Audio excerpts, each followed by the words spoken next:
recognize her because they have that emotional resonance, but they've been talking to her for a couple minutes and they didn't realize who this delightful woman was. So if they were making it up to make themselves feel better, it would be much more congruent with what they expected to find. And that's very, very seldom the case with these dreams. Also, the way the person feels when they are in the dream, they often will be lucid and know that they're dreaming, and they'll say, Harry, honey, aren't you dead? Because am I just dreaming? Is this just something that's happening? And the answer that the departed gives them is, yes, you're dreaming, yes, I'm dead, and yes, this is really happening. I can visit you in your dreams, and I'll do it again. And that is by far and away what I've heard from thousands of people. So that consistency, where you know you're dreaming and you're interrogating a character in the dream to try and get kind of a reality reading, that doesn't happen very often, in fact, at all, in my experience in looking at tens of thousands, 30, 40,000 dreams, Rob. Wow. That just doesn't happen like that. What do we know about... I'm sorry, dear. Go ahead. No, go ahead. What do we know about recurring dreams?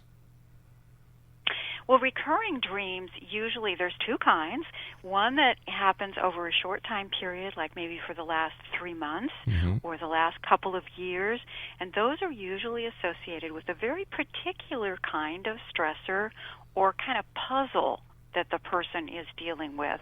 And over that time period, the mind revisits that problem as this movie and tries to solve, even though they look like they could be, kind of like torture because it's that same old dream again. But you're actually trying to solve a puzzle, trying to solve the mystery by interacting with it as a movie. And of course, that's one type of recurring dream. That's where we get the expression, I'll sleep on it. Yes, yeah. Yes.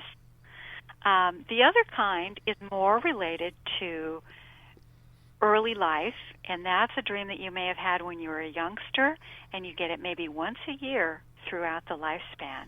And that's what I call a life theme dream. A lot of people will have a dream about their later career. A lot of people who become doctors or nurses dream about doing something in the health profession early on. A lot of people who become performers dream about being on stage early on. That's just one example of a life-themed dream, and it's often a question that you're going to deal with for the rest of your life. I'm sure you get a lot of people who ask you about nightmares, and there are some nightmares that seem so real, and yet there's other kind of nightmares that you just kind of say, geez, I know this is a dream, but how do I wake myself up? Yeah.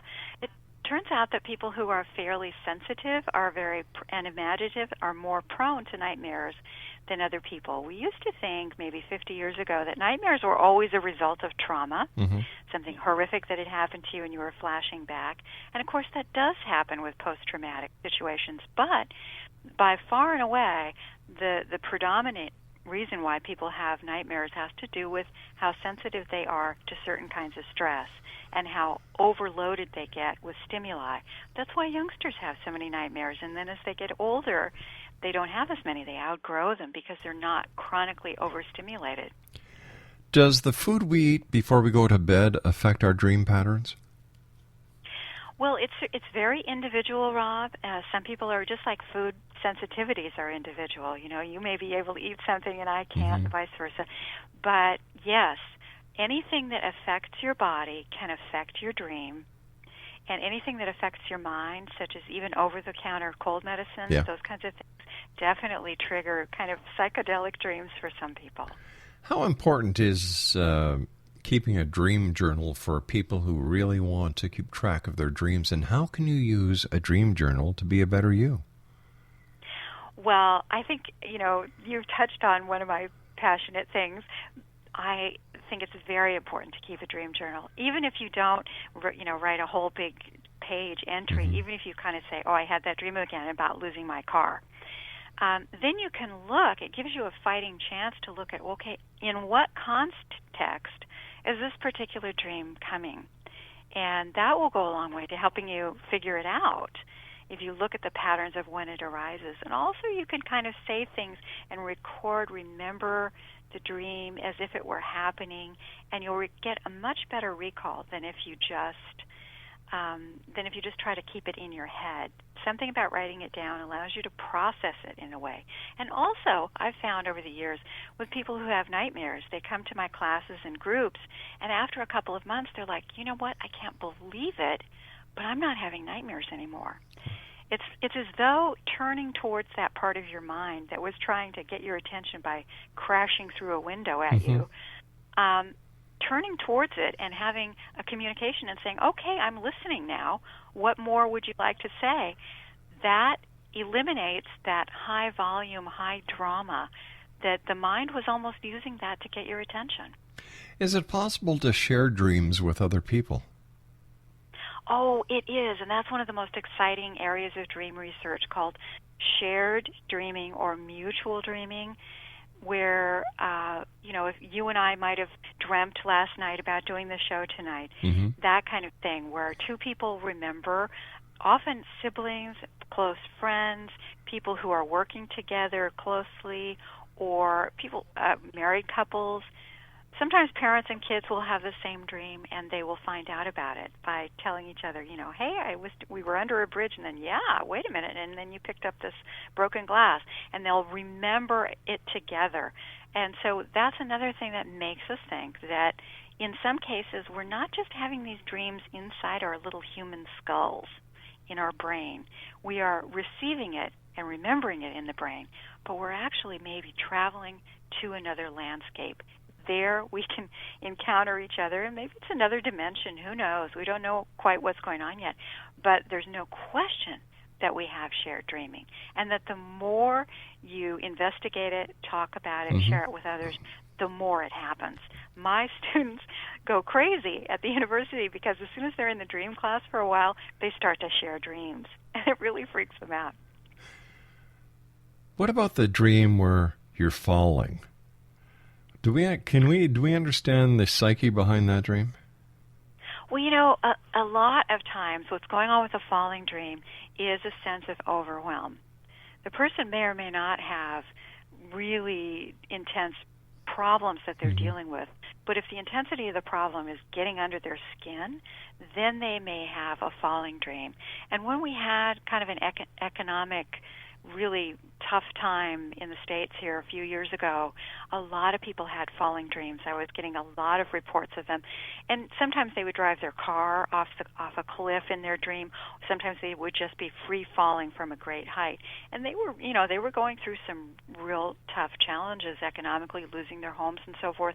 And a lot of times they wouldn't, there's this thing where if you hit the bottom, you might die. Yeah. But I had so many people telling me, I hit the bottom. My husband and I went over the cliff in our car. We hit the bottom, and then we looked at each other and were like, well, I guess it's not going to kill us. Yeah. And then they went on from there. So the dreaming mind was kind of saying, yeah, all hell's breaking loose here, but you're going to survive if you stick together. How about the flying dreams, when you're flying in your dream? And what do we know about that? I bet you have the flying dreams sometimes, don't you? I sure do, except, I've actually had dreams within a dream within a dream.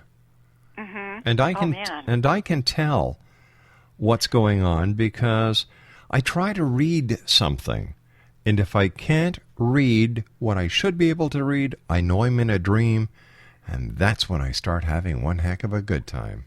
That's great. I have not heard of that, but you're absolutely right. We can't read very well in dreams. That's universally the case. And that's a great technique. I'm going to pass that on to some of my students. So, the flying dream often has to do, we're not sure exactly what it means. It means different things at different times, but it coincides with a certain kind of personality type. Often people who are in the media have flying dreams. Often kids who have this performance ability in early life will start out with a lot of flying dreams. And, stand-up comedians, you name it, musicians, people who can get up on stage or who have that urge to perform in public, that has something to do with the flying ability in our dreams. I'm kind of disappointed in one aspect of my dreams. What's that? I've never had the dream where I'm standing naked in front of people. Well, there's still time time for that. And I've heard of people, especially guys who've had a dream that their private parts have fallen off. Oh, my. Yeah. Well, yes, anything can happen. Yeah. Thank God that's not happened to me. Yeah. Yet. Well, actually, parts falling off in dreams is not that unusual. We have, you can lose your head. Literally, your head can fly off. People losing arms and legs and various things. Yeah, the human body is the ultimate favorite symbol for the dreaming mind. So if there's any way that your mind can take something that's happening in your life and show it as happening in your body, it will do so in a dream. So that's one way to say, hey, wait a minute, it's not happening to my body, it's happening to my life. What might this mean? Is part of me getting cut off, or is part of me, having trouble, or snakes growing out of my arm, or spiders coming out of my face? What would that mean? Means you need to start having better dreams.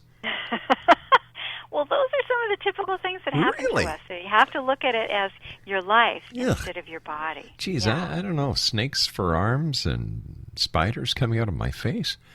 You have some weird dreams there, Gillian. Well, my students have all kinds, but it's perfectly normal to have, pretty weird dreams. That's why people are so fascinated by them. And those dreams often happen where you go into the bathroom, you look in the mirror, and you're like, oh, my gosh, apparently I'm a werewolf, or something really shocking like that. And that helps you remember the dream and get to the bottom of it. There's another strange thing that you just brought up. Can you see yourself in a mirror in a dream?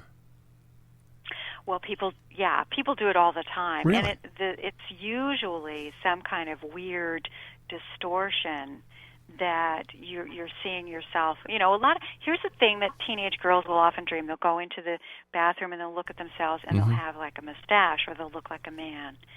Or they'll have really, really hairy arms, and they're like, oh, it's going to be tough getting a date because this is not a good look for me. And the reason they have that is because they're so self-critical that they're kind of making a cartoon out of themselves. Especially teenage girls, of course, they have the slightest little thing and they think they weigh, 3,000 pounds. They're so critical and have such a distorted body image. Listen, you're talking that's one reason why we have those dreams. I'm sorry? You're talking to a dad of 4 daughters and 2 sons, so I'm well aware of what the little girls have gone through, believe me. Yeah. You and I have to take our final break, Doctor. Please stand by. Exonation, our special guest this hour is Dr. Gillian Holloway. She's a great lady. Visit her websites, www.lifetrex.com and www.flashofspirit.com. She, in my books, is the sole authority on dreams. We'll be back on the other side of this break. Don't go away. Some of them want to get used by you. Some of them want to abuse you. Some of them want to... With each new extreme weather event or terrorist act, it becomes increasingly obvious that we live in uncertain and challenging times. We all buy car insurance. Why not collapse and catastrophe insurance? Matthew Stein, an MIT-trained engineer and green builder, has written 2 outstanding books to help people prepare, plan for, and deal with everything from minor situations lasting a few days to full-on collapse. Matt's first book, When Technology Fails, is a manual for self-reliance, sustainable living, and surviving the long emergency. This massive book covers the gamut from first aid and emergency preparedness to alternative healing, renewable energy, primitive living skills, and 18th century technologies that could be critical to your comfort and survival in a long-lasting crisis. Matt's second book, When Disaster Strikes, is a comprehensive emergency preparedness handbook and survival guide. When Disaster Strikes is an essential item for every family's go bag. Both books are available at all usual sources. There's a wealth of totally free information posted at whentechfails.com, and author-signed copies may be purchased at mattstein.com. That's www.whentechfails.com and www.mattstein.com.